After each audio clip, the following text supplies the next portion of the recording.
Assalamualaikum warahmatullahi wabarakatuh. Selamat datang di kuliah online kalkulus. Ini adalah pertemuan ke-18 dan materi kita adalah integral tentu dan teorema dasar kalkulus. Kita akan mulai dari sebuah kurva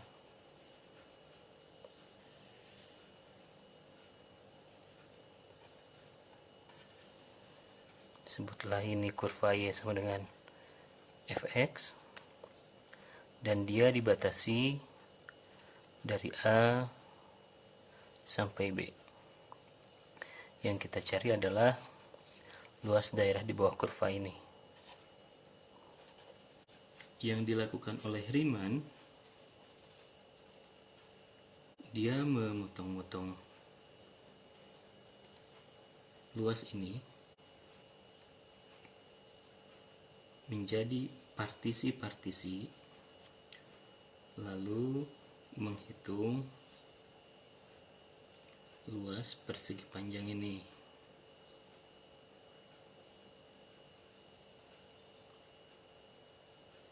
Titik pertama ini disebut x0, yang ini x1, ini x2, x3, x4, dan selanjutnya sampai yang terakhir ini xn. A-nya itu adalah x0. Lalu untuk menghitung luas daerah di bawah kurva, yang dihitung adalah luas persegi panjang pertama tambah luas persegi panjang kedua, luas persegi panjang ketiga, dan selanjutnya sampai luas persegi panjang ke n. Untuk memudahkan penghitungan, yang dilakukan Riemann adalah pemotongan ini dibuat sama besar, jadi lebarnya tetap sama, dan lebarnya ini adalah selisih x0 dengan x1, selisih x1 dengan x2, dan selanjutnya disebut sebagai delta x. Sehingga panjang yang pertama ini adalah delta x dikali panjang persegi panjang ini, yaitu hasil mensubstitusi nilai x1 di sini. Untuk L2 lebarnya sama delta x, sedangkan panjangnya adalah hasil substitusi x2 terhadap fungsi fx. Untuk L3 nantinya delta x kali fx3, dan selanjutnya sampai delta x kali fxn. Nah, kita melihat bahwa luas ini tidak tepat sama. Ada luas yang kurang dan ada luas yang lebih. Sehingga luas ini nilainya masih didekati oleh jumlah dari luas-luas persegi panjang ini. Nah, luasnya akan makin dekat saat si n-nya makin banyak. Saya mau tulis dulu dia dalam notasi sigma. Ini adalah sigma delta x kali f xi. I-nya dimulai dari 1 sampai n. Nah, luas daerah di bawah kurva didekati oleh penjumlahan ini. Kalau ingin luasnya tepat sama, n-nya harus menuju tahingga. Karenanya kita menggunakan notasi limit di sini. Ini yang disebut sebagai jumlah Riemann, dan nilainya tepat sama dengan luas daerah di bawah kurva Y sama dengan fx dari A sampai B. Nah, notasi ini selanjutnya ditulis sebagai integral. Fxi-nya adalah fx, dan delta x-nya karena n-nya menuju tahingga, lebar persegi panjang ini menjadi sangat kecil, sampai lebih tipis dari sehelai rambut. Karena dia sangat halus, lambangnya tuh tidak lagi delta x, tetapi dx. Nah, karena jumlah Riemann ini jelas dari A sampai B, integral ini dihitung mulai dari A sampai B. Ini yang disebut sebagai integral tentu. Di video ini kita tidak akan banyak berurusan dengan jumlah Riemann. Ini hanyalah pengantar awal mula dari mana lambang ini muncul, dan kita akan fokus di penggunaan dan pengerjaan bentuk integral tentu di sini. Kita lanjutkan ke sifat-sifat integral tentu.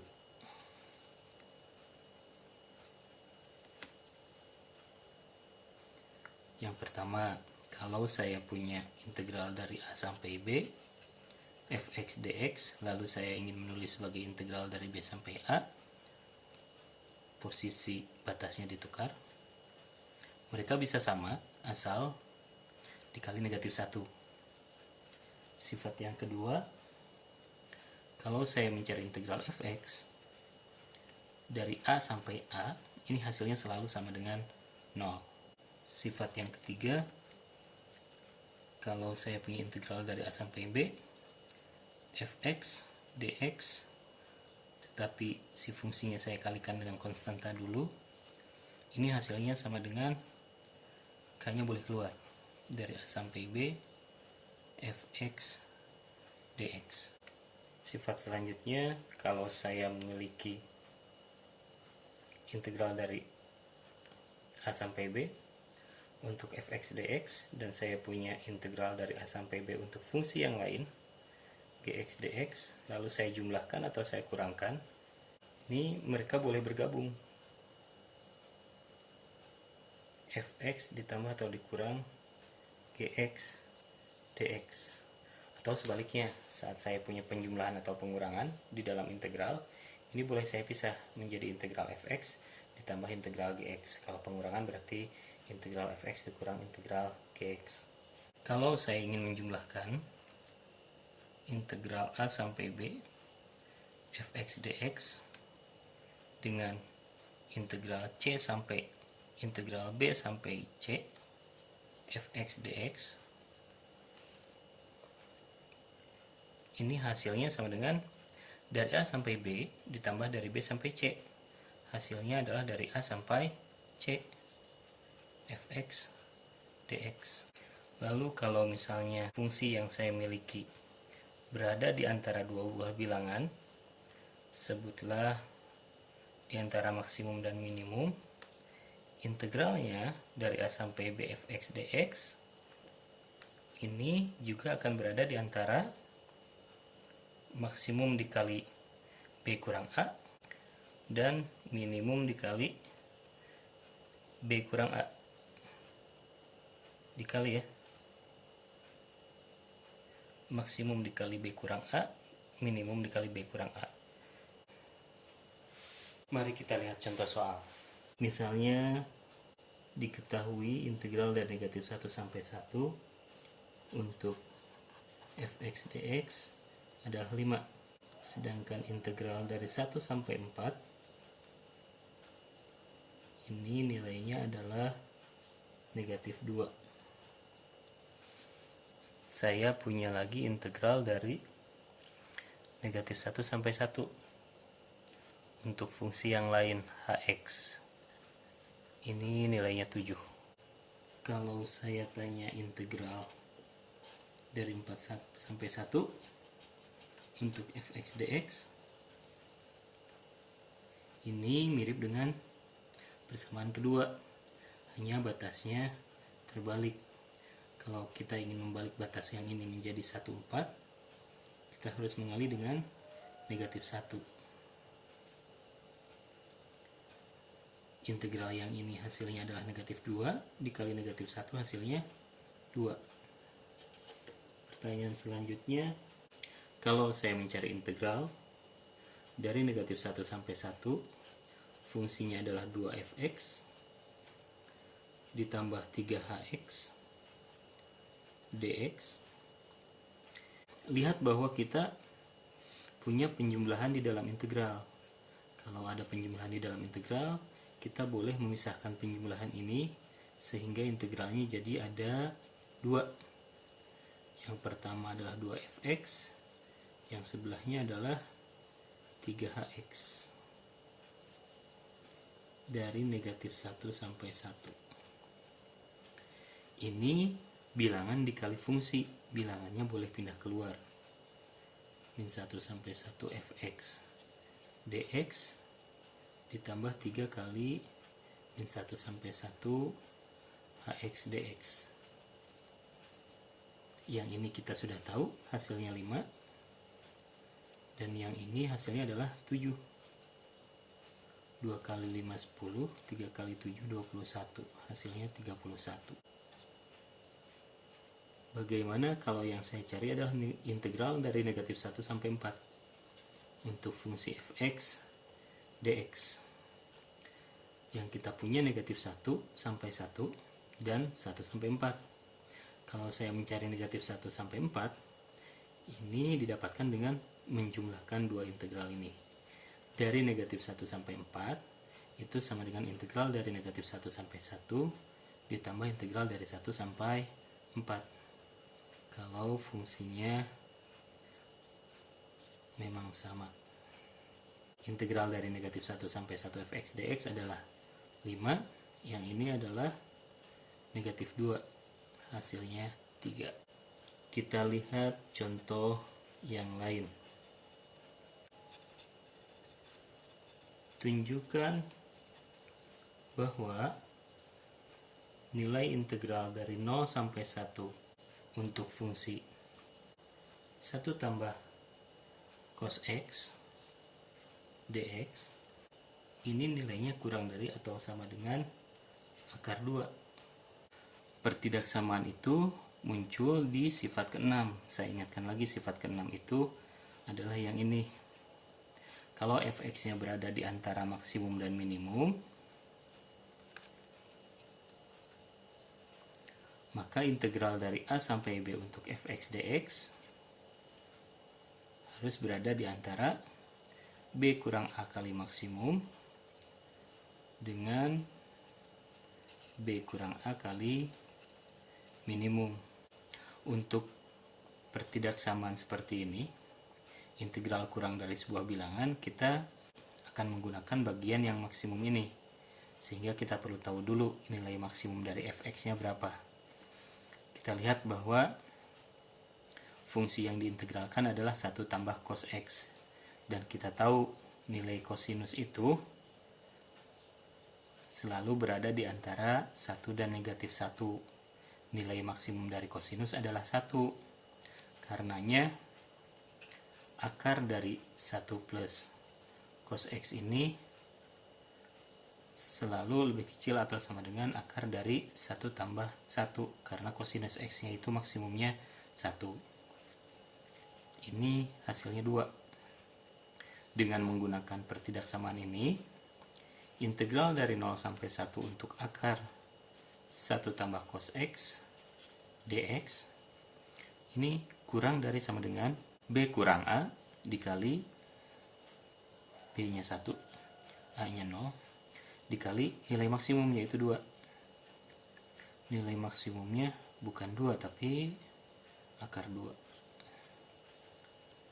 Berarti kita punya integral dari 0 sampai 1 tambah cos x dx hasilnya kurang dari atau sama dengan akar 2. Kita juga perlu belajar apa yang namanya nilai rata-rata. Nilai rata-rata fungsi f pada interval AB adalah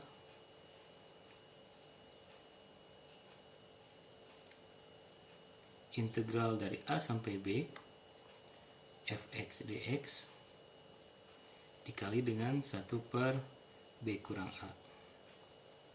Nilai rata-rata itu seperti ini. Misalnya saya punya sebuah fungsi, sebutlah bentuknya seperti ini, lalu dia dibatasi di integral tutup dari a sampai b, dari a sampai b. Nilai rata-rata itu adalah nilai y yang ini, Ini nilai rata-rata. Jadi nilai rata-rata itu adalah nilai Y yang sama dengan luas daerah di bawah kurva dibagi dengan B kurang A. Atau dengan kata lain, nilai rata-rata ini muncul sebagai lebar dari persegi panjang yang luasnya sama dengan luas daerah di bawah kurva. Nah, di bagian ini kita hanya akan fokus pada cara mencari nilai rata-rata ini. Contohnya, tentukan nilai rata-rata fx sama dengan akar dari 4 dikurang x kuadrat pada interval negatif 2 sampai 2.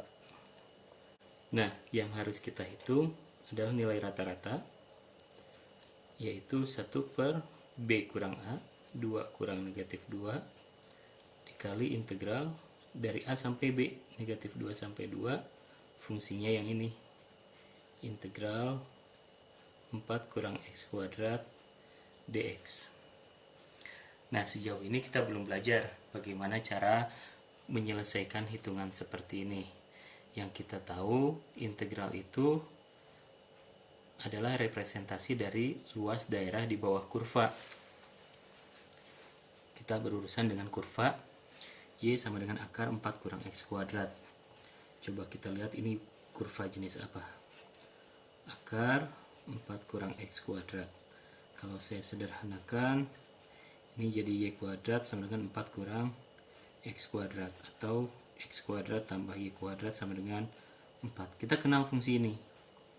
Ini adalah sebuah lingkaran, pusatnya di 0,0, jari-jarinya 2, akar dari 4. Kurvanya adalah sebuah lingkaran berjari-jari 2 berpusat di 0,0.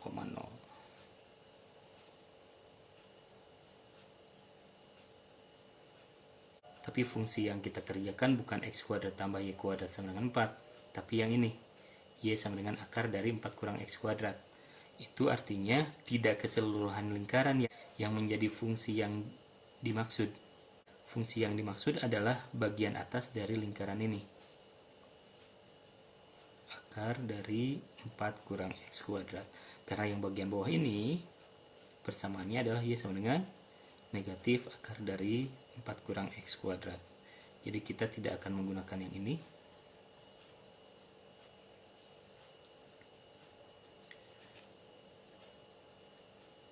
Yang kita cari adalah luas daerah di bawah kurva bagian atas. Nah, ini adalah setengah lingkaran. Integral ini berarti luas dari setengah lingkaran ini. Karenanya nilai rata-ratanya adalah 1/4 dikali luas setengah lingkaran, yaitu setengah pi kali r kuadrat, di mana jari-jarinya adalah 2.